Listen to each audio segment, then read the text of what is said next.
Hi guys, hope everyone's well and is having a good day. So in terms of this episode, I'm going to touch on how I set up arms and delts and just run you through what the session looks like, why you might want to do this session, and some other things to consider regarding setting up this day.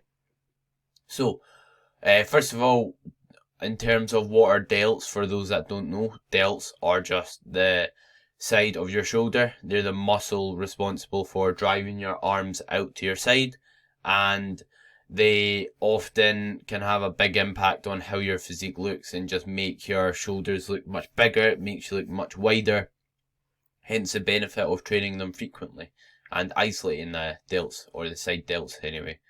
So the benefit of an arm and delts day is just extra volume for your arms and delts. It's nothing fancy about it. It's just a way of prioritising them a bit more. With doing so as well, they don't have a ton of fatigue associated with it. For example, you're not going to feel absolutely smashed as you would by training legs. Saying that, it's still going to fatigue you and make you tired and give you some physical and mental exhaustion or tiredness, but just not as much as it would, say, training upper body or training legs. So that's something to consider. And another factor is it's enjoyable for some. Depends who you are and what your body parts you like training, but it's important to enjoy your training, because if you don't enjoy it, then you're less likely to stick to it at the end of the day. So it is something you need to consider. And as for most quite a common split now is like an upper lower split or push pull legs. For good reason, they are very beneficial, but usually arms get tagged on at the end of those sessions. For example, you'll do two bicep exercises at the very end. At the very end of like a pull day, you've not got the most energy, you're not going to perform the best doing biceps, so you could argue they're getting neglected, they're not getting prioritised. And if something's last, do you expect it to get brung up the most and have the most growth occur? Probably not. So that also lends an arm and delts day to be beneficial. So in terms of how I like to set up the arms and delts day, I like to do 3 supersets for biceps and triceps, and then 4 sets of side delt shoulder work, or side of your shoulder work in other words. So I'll jump into the 3 supersets for your biceps and triceps. So usually it's around 2 sets per exercise, and usually just one lower rep range, so like 1 times 8 to 10 reps, and then 1 set for like 12 to 15 reps on both movements.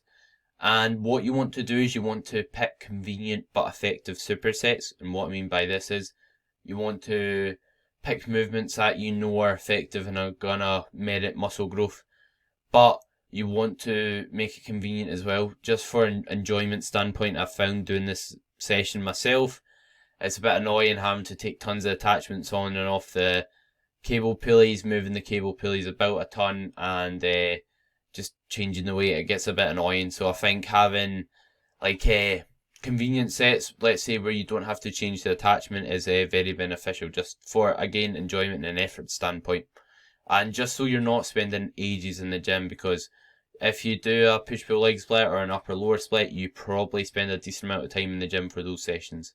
So the first movement I like to do for like biceps is one that targets the shortened range a wee bit more. So when we're trying to target our bicep in the shortened range, basically what happens is we want our elbow in front of our body so somewhat, and not right next to our side.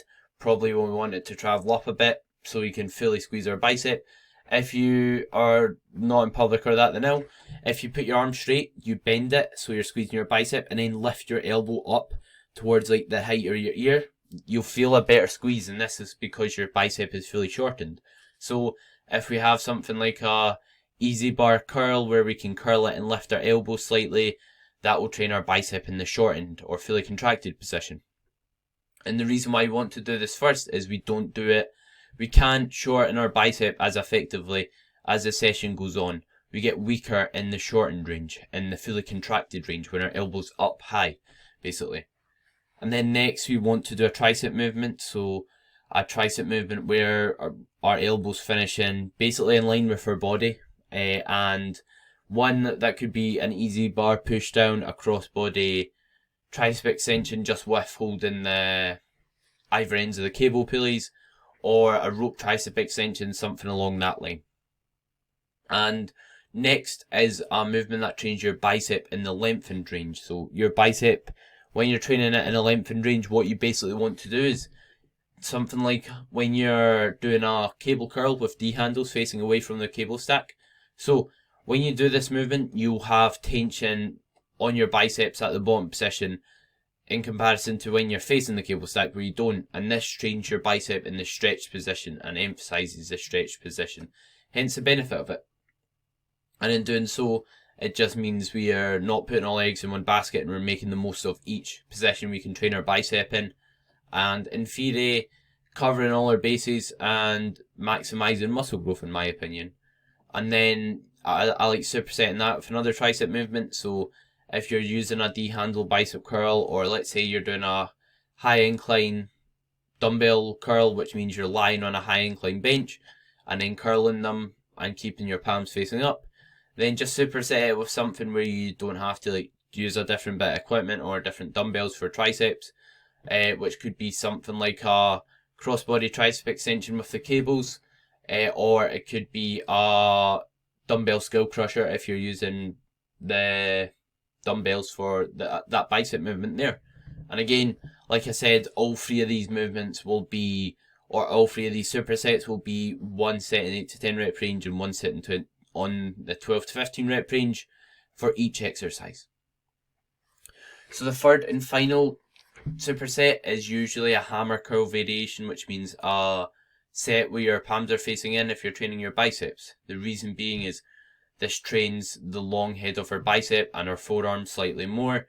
And again, it makes sense to train all parts of our bicep and to not just do like one movement. It would like be doing a leg extension just to grow your quads, or only one movement to grow your quads.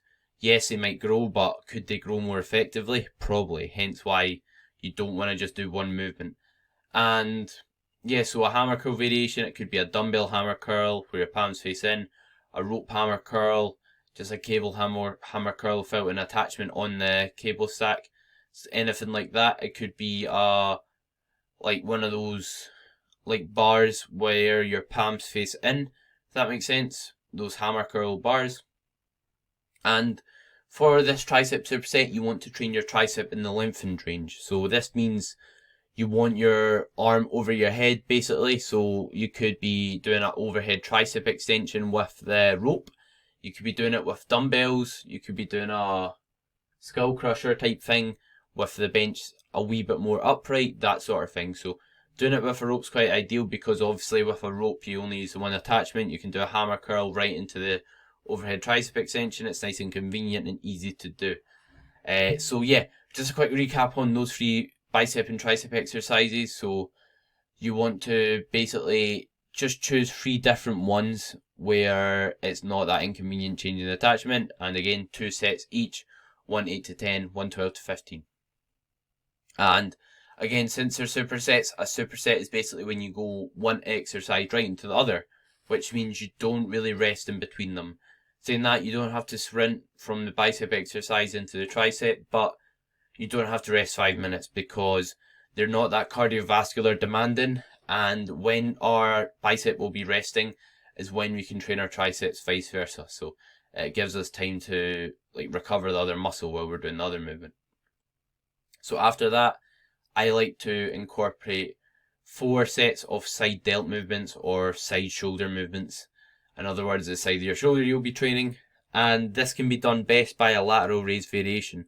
And the reason being is we know the role of our side delt is to basically drive our arm out to the side, to abduct it from our body, which just basically means take it away from our body, which is what you do in a lateral raise. And I usually do 4 sets on these movements, so 2 low rep sets like 2 at 8 to 10, then 2 12 to 15, or 2 15 to 20, something like that. And the reason why I do 4 is because you're only doing one side delt exercise, and you're only going to be doing, you're only doing like 4 sets on one exercise. You could do 2 sets on one exercise and 2 sets of the other, but just for convenience purposes and save you setting up another exercise, I think it's fine just doing the 4 sets on the one. So some examples of movements that work. Your side delts could be like a lying cuffed lateral, which is good because your body's set in stone, meaning you're not going to be able to move your chest and your torso about because you're lying down on a bench. Next would be a lateral raise machine. So one where, well, if your gym has a lateral raise machine, I'm sure you'll know what I mean. But basically, it's the same as like the same pattern as like a dumbbell lateral. You hold the handles, you drive them out, and they like arc upwards when they do so. And you could also do something like a dumbbell lateral raise. And then when you're doing lateral raises, what you want to ensure is you keep your palm facing down, like you're pouring water out of a jug. Visualize you're pouring water, so your palm's facing down. You'll have a lovely demonstration if you're watching this on the YouTube. So like your palm's facing down, so that you're pouring a jug of water. You don't want your palm to face up, or you don't want to lift your chest up when you're doing them, because that will change the muscle that's worked. So that's really important. And you want to always focus on driving out and not driving up, because your side delt's responsible for driving your arm out to the side. It's not responsible for driving up, because that's what your trap is responsible for. And our trap's a really big muscle, so if that gets involved, it's just going to take all the tension off the side shoulder or side delt. So yeah, 4 sets of them. And again, for all these exercises, control the way down, or in other words, eccentrics. And that's about it for this session, really. So I'll just do a quick recap on it. So 2 sets for each arm exercise, and you're doing 3 supersets for your arms. So that's 1 bicep exercise, 1 tricep exercise, then repeating that 3 times. So 3 exercises for your biceps, 3 exercises for your tricep. Then you're doing 4 sets of side delt raises. And also, you can do any other work at the end or the start of your session for some weak body parts. For example, if you have a really weak chest, you want some more volume for it, you're not training your chest the day before or after that session, you could do 3 sets of chest fly, or 3 sets of like a low incline or mid incline dumbbell press, or 3 sets of bench press, that sort of thing. And again, this applies for other muscle groups. So if your back's weak, you could do like 4 sets of back at the start or at the end. Something to consider is if it's at the start, you're going to maximize those sets. Whereas if it's at the end, you're not going to maximize those sets so much. But if it is at the start, then will that take away from your arm work and your side delt work? That's something to always consider. And then if you're doing more work, you won't be able to recover from it as well. You'll have more fatigue or tiredness, and the session will just impact your recovery greater. So that's something else to consider. So yeah, pick wisely if you want to put it at the start or the end. And that's about it. So again, if you've got weak arms or delts, or you just fancy an arm day, it can be a good addition to put into your training split. So hope you enjoyed this. If anyone would like to see anything similar or any specific topics covered, just let me know. If you made it to the end, please subscribe to the podcast, share it with anyone you know, share it on Instagram if you wish, and leave a rating and review if possible. So yeah, I appreciate everyone who supported the podcast this far. We're just now approaching just under 400 downloads, which is mental. So really happy with that. And yeah, thank you so much for everyone who's supported it this far, and looking forward to getting to 500 by the end of the year potentially, and then by next year definitely over 1,000 is the goal. So hope everyone has a great day, and thank you for listening.